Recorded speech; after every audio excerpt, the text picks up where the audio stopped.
What's up, everybody? It's Odo Harmon Jr. here for another episode of Full Circle. We have grown, we have matured, so I'm not even going to say what episode we're on anymore just because you can just expect us every Wednesday on YouTube, on Twitter, on Instagram. I was going to say Twitch, but we're not on Twitch because we're not live streaming anything. But the point is, we're consistent. We're here every Wednesday. You can find me at Odo Harmon Jr. on all social medias. Please follow me, like, share, subscribe to Full Circle, and you can follow Full Circle 2 at Full Circle Podcast 23 on most social medias, mainly Instagram and Twitter. I suggest you do because we post a little fun stuff there. And to my right, always, my trusty partner in crime, Jared Fradette. You can find me at all the places that I mentioned at Toon Velo. So, I won't say the episode number either. It's, for superstitious reasons. Oh. But we have a great episode for you today. So one of the things that we're gonna talk about is gaming consoles, redesigns, and how many have you bought? How many is too many? We're gonna talk about cosplaying, and the topic at hand, the main topic that puts the rest to shame, but they all relate, is San Diego Comic-Con. Comic-Con. I jumped the gun there. I was not ready. It's okay. For those who don't know, San Diego Comic-Con is the premier con. It is the con.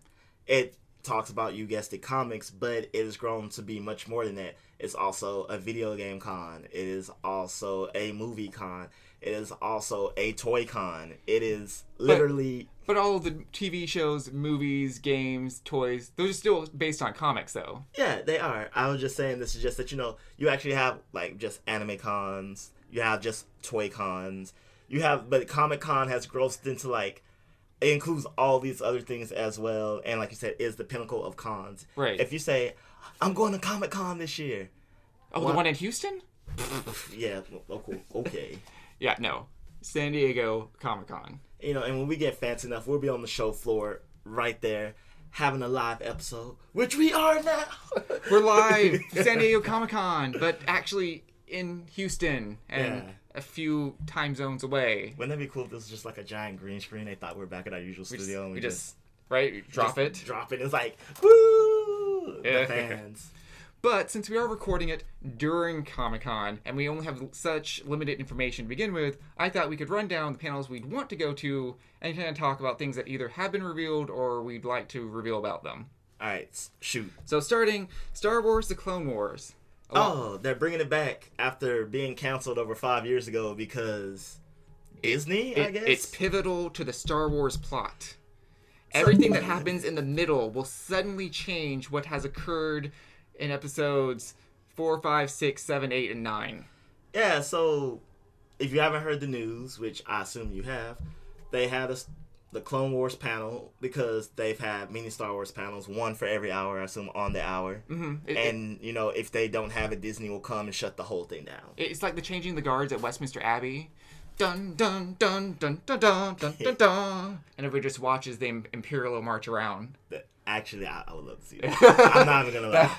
Ideas for next Star Wars San Diego Comic-Con. Yeah. So they're bringing it back after 5 years of being off the air because it was canceled. And per the panel, the story where they're going has the potential to change the universe forever. Which, unless they're about to erase, some history, unless someone time jumps and prevents something from happening, I'm like, but we know how this plays out in every which way. Nope, you called it right now. It's a time jump that's going to erase episodes 4 through 9, and we're just going to start over. With Jar Jar Binks as the main Sith Lord, because we all know he is. I'm sold. There we go. Also, 18th anniversary, Breaking Bad. Ooh, for those who lived under a rock, Breaking Bad is like the best show that's ever been on TV. And don't you ever question anyone ever about it. I personally have only seen like a season or two. But I wouldn't say win, but I'm able to have any Breaking Bad conversation because people go, Breaking Bad is great. And I go, it is great. And they say, you remember when that happened? I was like, that was great. That totally happened. And they're like, do you remember this moment? That was also great. And they're like, what was a not great moment? Nothing. And then that's how you have a conversation about Breaking Bad, essentially. I legitimately was starting to get into Breaking Bad when it was on, but then my brother jumped ahead of me. I'd go out for summer classes. He's like, oh yeah, I know when we left, we were in season 1. I'm in season 3 now. I'm like, well, can you stop so I catch up? No. and then just like I watch, Walter kill someone like in season 3, and I'm like, oh, well, I guess that happens now. Oh, I guess we drop ATMs on people now. Like, I guess the whole science teacher, I'm just an innocent man motif is just gone out the window. Where'd he get the hat from? Yeah. For the longest time, I didn't know he had cancer. Like, when I started watching, I was like, why did he decide to shave off his hair? Like, I somehow just missed the whole cancer thing it goes, completely. It goes by the wayside really quickly. Also, though, yet another 10th anniversary is Dr. Horrible's sing-along blog. For those who don't know, Jared would tell you because I have no idea what that is. So it's a movie by Joss Whedon featuring Neil Patrick Harris, Felicia Day, Nathan Fillion, and a fun sort of good guy, bad guy, but we focus on the bad guy. And this is his blog that he's singing about his plan to take over the world, with the unexpected caveat that he's fallen in love with Felicia Day's character. And, hilarity in comic books ensue. However, it's not just a panel here, as I receive more blank stares from Odell. It's a thing. Anywho, but it's actually getting its own comic book sequel now, so that will be exciting to come along. Because maybe we'll get more singing off the sequel. Okay. It's a brand new day, and I'm coming out. All my enemies are gonna shout. Something like that. So, my qualm with this is, you're making a comic book sequel for a musical. It's a movie. It's a musical. Yeah. So, you're going to have singing... Yeah, we just have the page, and then the next is the script. It gives you the tempo at the top, the beats, and mark. Yeah, that's that was the main thing. I'm going to be reading. I'm like, what rhythm is this? These are just words. Is it going to let me know it's like, zip, like, so imagine zippity doo dah, zippity day, but just written. You'd be like, zippity doo dah, zippity day. Right. Like, I can't even do it because I know how the rhythm goes. Imagine, yeah. Supercalifragilisticexpialidocious. Oh, it's supercalifragilisticexpialidocious, and I am going to... What? Right, like, things that completely blow any standard tempo. Yeah, so I'm just confused about how I'm supposed to read a musical that is okay, if it was just a comic book of the original musical, you just probably have the songs in your head, so you're just like... Nope, sequel. So now, yeah, I'm just... Like, I want to buy it just so I can see how they do it. Yep. There you go. That's a good point. Also featuring not sequels, but the next season of Voltron is to be discussed. Ooh. Legendary Defender, the new version of it on Netflix. So, I've heard much about this series on Netflix, and everyone tells me it's good. Not Breaking Bad good, because, I mean, what could be? Breaking Bad? Where? But I hear it's really well. It's on my to-watch list. It's one of those things I've really been trying to watch it. I have a lot of free time now because of reasons. And I still haven't watched. You know what? I'm gonna watch That's what you should watch this Saturday. Just go to the TV right now and watch it. It's actually very well paced. Even though it's 6 seasons, each season's only like 12 episodes. Already 6 seasons. I thought it was like 3 at most. No, because unlike all other Netflix series, they actually like pump them out like every 6 months. Oh. It's fairly great. Unlike Arrested Development season 5 that stops in the middle. Dun, dun, dun. Yeah, looking at you, Netflix. Yeah, so I'm excited to see where it goes. I can't spoil any of it, but I'm excited to see where it goes because we're now in a position where we can really start to enact real change in the universe. Is there an end game in this Voltron series, or is it just continually just gonna like be perpetually like? Seasons 1 through 5, there was sort of an end game, and now we've kind of hit the sandbox mode. Gotcha. Yeah. The Walking Dead. Will there ever be an end? Okay. Or is it just infinite sandbox mode? It has reached infinite sandbox mode, and as we were talking off camera earlier, It's a great graphic novel. It's a great game by Telltales. The mobile games and all the other games that's not made by Telltale are more or less trash, but if you play the Telltale series, The Walking Dead, 2 thumbs up. So, what is Rick Grimes' actor's name again? Andrew Lincoln. Not Abraham Lincoln, as I thought for the longest time. So, Andrew Lincoln has finally said enough is enough. Which is reasonably so. Waving the flag. Time to quit. Like, if you've never watched the season of Walking Dead, outside of maybe, like, the first season... No, just strictly the first season is the only one you can watch beginning to end. Other seasons are like, watch the first 2, maybe 3 episodes, and come back for the last 2 or 3. Season 2, they spent all that time on the farm. The big reveal of the girl, they lost a girl in episode 1 or 2. The big reveal happens in like the mid-season finale. That's nothing that pisses me off. We can talk about mid-season finales in general, I think, at a later date. But okay, no, I watched all the way through when Negan puts the slap down on the group. And I was like, I was still even willing to watch through that. But then they changed the format of the show to be like, let's watch each episode brood angrily about the situation, and then sneak up behind Negan and not kill him. And I'm like, what are we doing here? Why are we doing this? We're wasting our time. Like all 15 characters have a chance to take him and his organization down, and don't for feel reasons. Because, Jared, we have to make the season be as long as possible. We need 30 episodes. We need the mid-season finale. I know. Because why have a regular season for beginning to end? Because that's stupid. We need a whole bunch of characters to be forgettable as possible.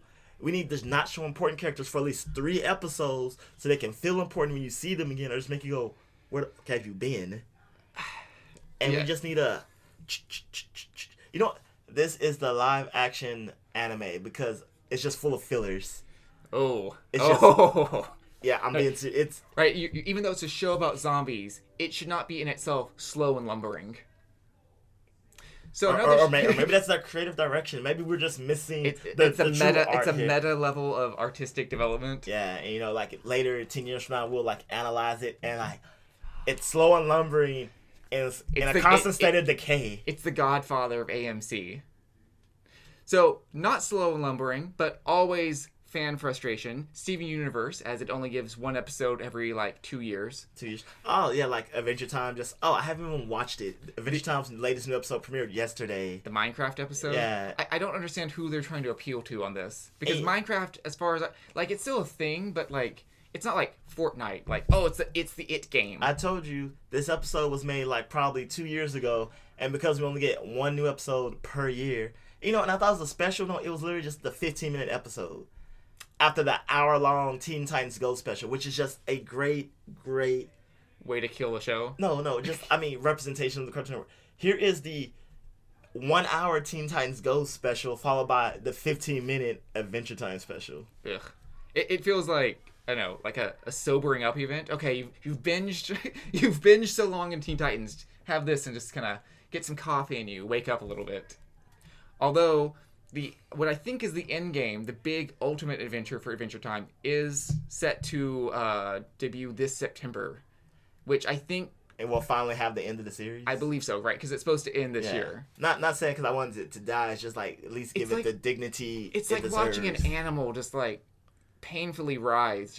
Let's just put it out of its misery. It was fun, I enjoy it, I'll always love Adventure Time. But we're just like stringing it out. We're playing along. Yeah, and then like the source material is good, the episodes are good, but it's just like they really lose their impact if you spread them out. Right? Like you forget all the mythos, the world building that's happened. Yeah, you forget like there's new characters introduced and you forget like why are we mad at them? Exactly. But Steven Universe. So, we had a big reveal. And they'll be talking about it more today while filming, so we can't talk about it in depth, but we already got the reveal of White Diamond's eyes. I should say she has lovely eyelashes, and I'm just going to go ahead and assume she's a she, because as we've discussed in previous episodes, all gems use female pronouns. Alright, to all you fan theorists out there, I'm Odell, running the show. You are wrong. She is not a man. Yes, she is not a man. All gems are genderless, technically, but they all use female pronouns and are made to look like females intentionally. A great plot twist about femininity would not be that the leader is a man. That would like almost undermine everything the show stands for. No, you are wrong. You are wrong. You are wrong. All right, I'm off my soapbox. Here you go. Off the soapbox, put it down. But I'll use that soap to feel a little bit cleaner as I talk about all the new comic things that are coming. That wasn't a good transition. It wasn't. But we have better ones coming up. So we do. The WB is going to talk about their series of movies that are going to try and take down the Marvel Universe. There's the Wonder Woman movie that's coming up. That's the sequel? Sequel, but it takes place in the past, I think. the Shazam movie, the Aquaman movie that's coming out this December. Wait, hold on, pause. So they're making a sequel prequel, but we already got her origin story. So what? We're gonna have her not be in Wonder Woman? No, it's like post her becoming. It's kind of like the new Captain Marvel movie that Marvel's doing, right? Like, it takes place in the 90s. Hey, have you seen Wonder Woman? Yeah. But we saw her from like a girl and grow up into Wonder Woman. So what can become before that? And then she ages until like World War I, and then Justice League takes place in like 2018. So we have 40 years of like. Oh, you meant like it's after Wonder Woman. Chronologically, it's a prequel to events, but okay. I thought you meant like it's a prequel to the events in Wonder Woman. But I'm like, what is it going to be about? This is her mother actually building the clay. Yeah. Okay. Yeah. Sorry. No. Then the CW will be talking about Black Lightning, and Sci-Fi will be talking about Krypton, which I've watched Krypton. I'm enjoying it. It's right. We've almost never gotten anything but the cryptic past of Superman. But now we get to watch his homeworld and the politics involved in that, the various houses of El, House of Zod, the internal struggles there. So I'm enjoying that. Okay. For some reason, something I'm not enjoying, the Orville is still a thing. Seth MacFarlane's just fanboy song to Star Trek, where he tries to make it like The Office, but I watched the first 2 episodes, and they lean really, really heavily on, oh man, this would be fun if my ex-wife wasn't here, am I right? Well, Jared, obviously, Middle America has loved the show. Loved it. Middle America, lower tier America. You know what? I'm going to petition that we should call Middle America. No, wait. Nope, not doing that to me today. Not today, Satan. Exactly. Wait, shouldn't it just be mid-tier? Midgar? Midgard. Well, Midgard is all of Earth. Yeah. Matt Groen's Disenchantment. We'll be having a panel about that. For those who didn't know, he is the creator of Futurama and The Simpsons. That's right. It's not a coincidence. They look exactly the same. Yeah, it's not a coincidence that the troll character looks exactly like Bart, except green. Like, no, he looks like exactly like Bart. Like, Futurama, I don't look at characters and be like, that's Marge or that's Homer. This is like, okay, this is Bart. I mean... It's Bart. Yeah. It'll be fun. It'll be on Netflix. It is Futurama or The Simpsons plays D&D. The main heroine is, I believe, on a quest to free her father. Or a party. Or party. Wait, free her party or two party? Two party. I don't...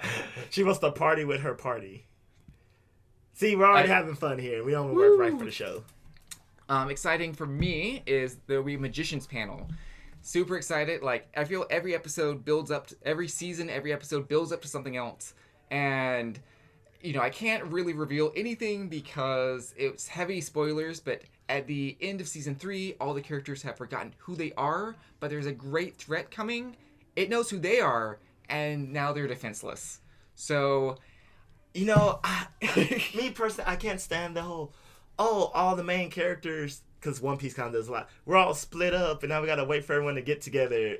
And now, or it's like, we forgot our memories, and we got to wait for this.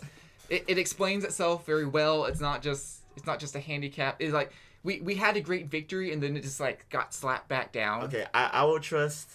Like, I'm pretty sure it will still annoy me. Again, these things annoy me. I'm not saying they're bad. I just hate when it happens, because in my mind, I'm just like, when is everyone going to get back? When is everyone going to get back? Well, like I said, at every episode, something happens, so we won't have to wait long, I think, episode to episode for things to occur.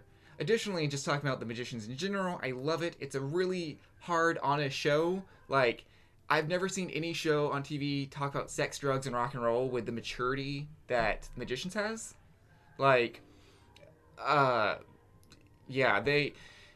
people say that they don't like it because, like, people cheat and people do drugs, but at the end of several episodes, like, the characters have hard talks to each other. There's the suicide hotline at the end. There's, like, the drug addiction line flash up at the end. It's very mature. Gotcha. And to wrap up the panel talk, we had a Doctor Who panel. As we mentioned, Jodie Whittaker, the Doctor, had her panel. We got some of the clips of some of her acting, revealing the companions. But additionally, a super big surprise is at the Hers Universe fashion show, which is a fashion show at Comic-Con that reveals various industries as well as people's own cosplays. she guest surprised everybody at the end, walking the runway as herself. Yes, you got it. She cosplayed as herself, walked down the runway, did a fierce turn, something like this, something like that.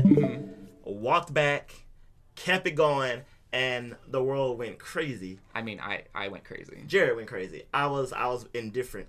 But, she cosplayed. And she cosplayed just kind of dressed as herself as more or less regular clothing, which leads me to tell you about cosplaying in general, because it's Comic-Con and people cosplay a lot. And a lot of people want to cosplay. Me and Jared have cosplayed. We enjoyed cosplaying. We're going to do future cosplays. Right. But cosplay can be expensive. Cosplay can be flashy. But you can be inexpensive and effective, which I would argue is the better option. It's the best thing. You don't want to be the guy who spent $5,000 in 2 years welding together a steel Iron Man suit in your garage.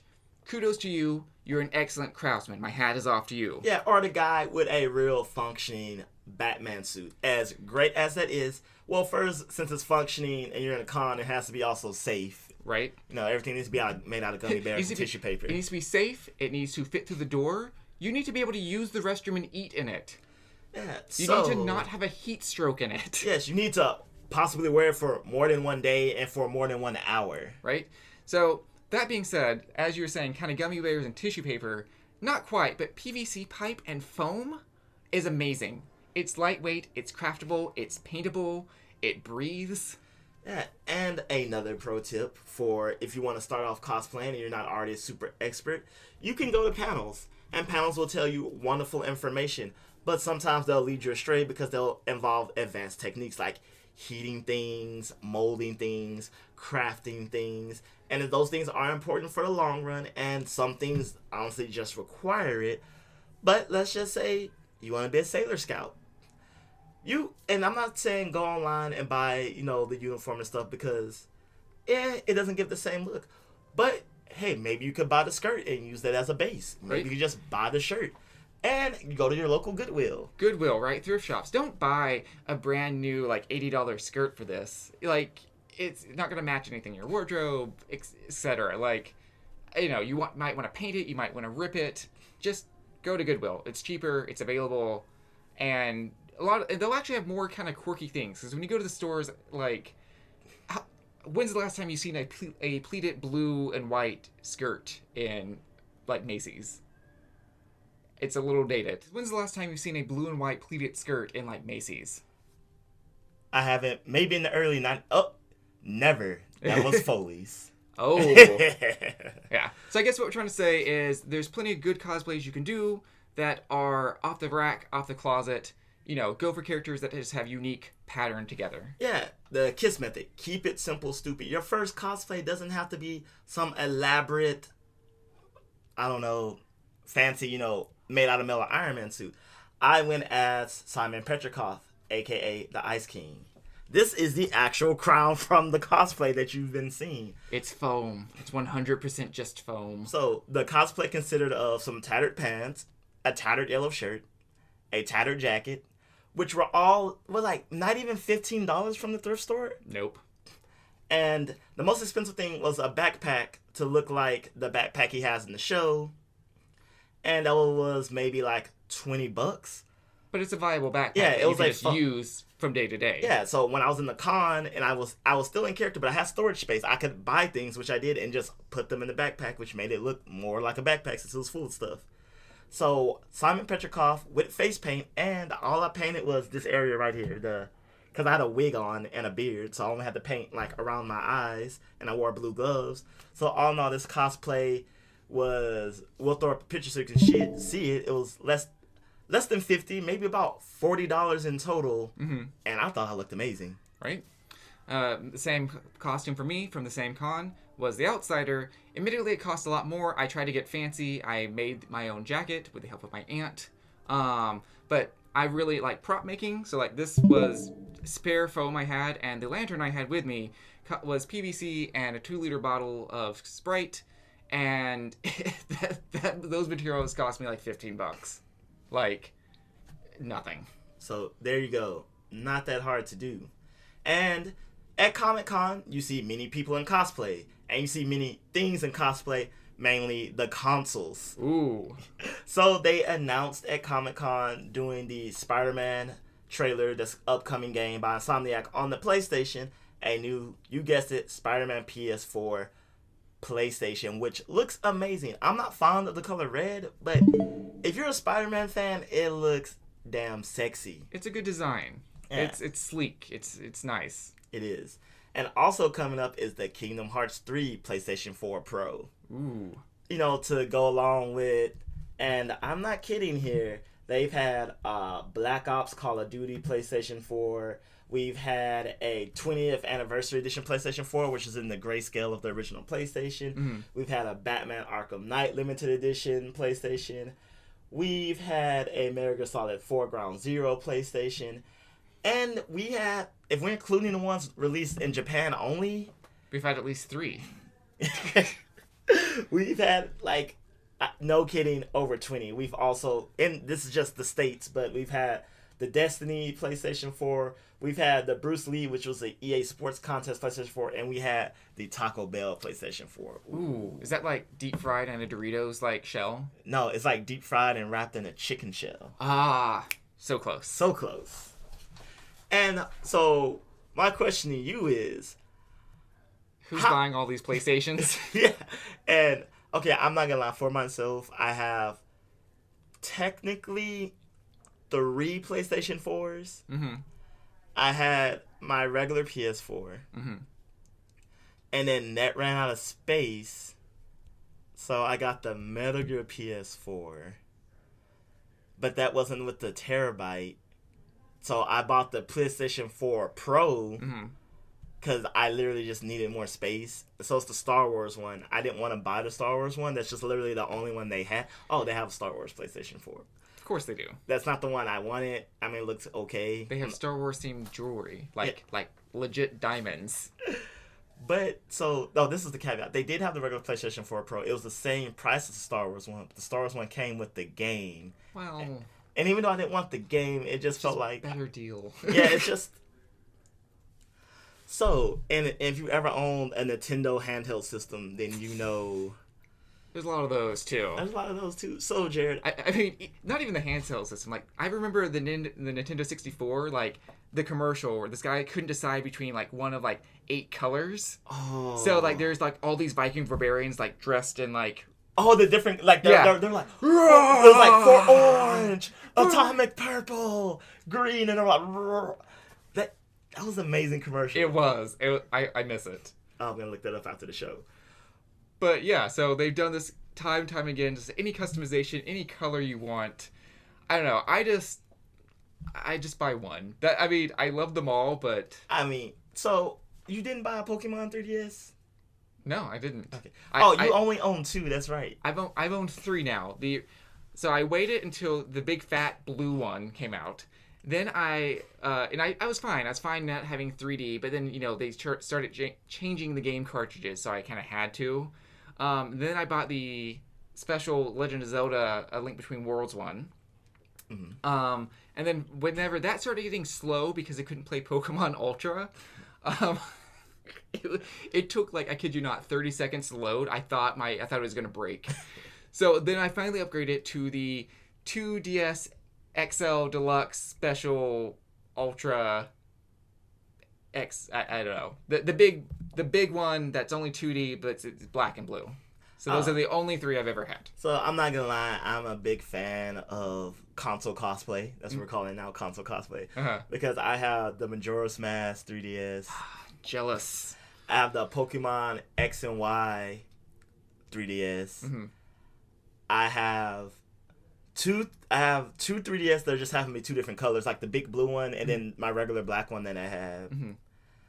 I have the orange and white one, the partner to the black and blue. Yeah, the 2DS XL, I think it's officially called. Yeah. And I had the black and white, but that wasn't a 3DS. I think it was. Was it? No, I think that was a DS Lite, the black and white one. DS Lite, right? Yeah. So in the Majora's Mask one, I haven't even opened. Nor should you. Like, yeah, that's the only, like, collector's edition one I ever wanted to own.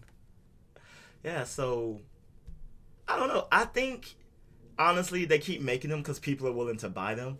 So if you have the time and the money to do it, and you have your nerd cave that's like every color like displayed nicely, go for it. Okay, for clarification, I sold my previous PS4s to my friends or back to the store to pay for new one. I'm not sitting on 3 PS4s. Of course, that's not a collection. Of course, you're not gonna sit on that. I keep all the DSs. I won't lie. That's yeah. But they're personal. They mean more. Yeah, and I was gonna get the Kingdom Hearts 3 one, but I looked it up and it's not good enough. It's better than my Star Wars one, but it's still mainly black and but that's console cosplay, and if consoles can do it, you can do it, because just like the Kingdom Hearts one, maybe you don't have to be as flashy. Just get a little swivel done. Right. At the end of the day, consoles can do it. Cosplays, you can have fun. And we're going to have to circle back at some point to talk about all the things we found here at San Diego Comic-Con. Yes, that will be for a later episode. But as always, I am Ola Harmon Jr. Feel free, actually do it. I'm demanding it today. Ooh. To follow me at Ola Harmon Jr. on Twitter, Instagram, and all social medias. And to also follow us at FC Podcast 23. We really do appreciate your likes, shares, and subscribes. And joining us every Wednesday or whenever you have time to watch the show. Right. Follow me at Toon Velo, and like Odell said, like, share, subscribe. Until next week. Have a great day, everybody.